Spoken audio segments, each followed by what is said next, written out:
Beijing facing increasing pressure to intervene amid signs of increasing Evergrande contagion risks. Now, the PBOC has injected $14 billion of short-term cash to soothe market nerves as a crisis facing Evergrande fuels concerns over the nation's real estate and credit markets. Well, Bloomberg's Tom Mackenzie joins us with the very latest. Tom, first of all, I mean, we don't actually know how big and wide this thing is if it goes under.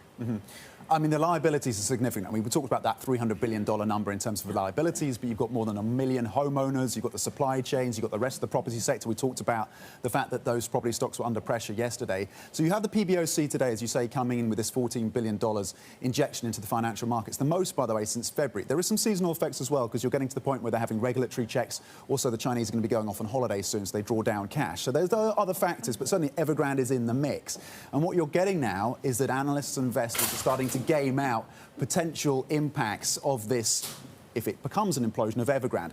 Now, you have the likes of SocGen saying, look, this is not our base case, a Lehman Brothers moment for Evergrande. Their base case is, or at least they say there is a now distinct possibility, that the impacts of Evergrande and the unravelling of this at least becomes a severe economic drag on China. RBC coming out, by the way, and saying that they think this is going to have more of an impact on the economics of China than the regulatory squeeze that we've been talking about. Well, if it has an impact on Chinese economics, China is heavily weighted within emerging markets. So could the ripple effects of this extend even beyond the borders of Beijing's control? Well, it absolutely could. If you look at, for example, the offshore dollar bond market, which China's real estate giants dominate, and you're seeing, of course, pressure flowing into that part of the market, absolutely. And you can't look at the Asian regional economy without looking at China, of course.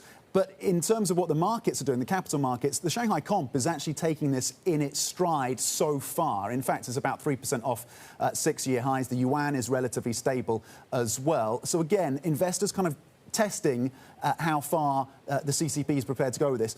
In terms of the equity markets, in terms of the yuan, relative stability, at least at this point. But that is banking on the consensus coming through in terms of a managed restructuring of this business. You only need to look back to 2015, of course, to see how the Chinese bungled the bailout of the markets, to see that it doesn't always come good. But this is one to continue to watch, of course.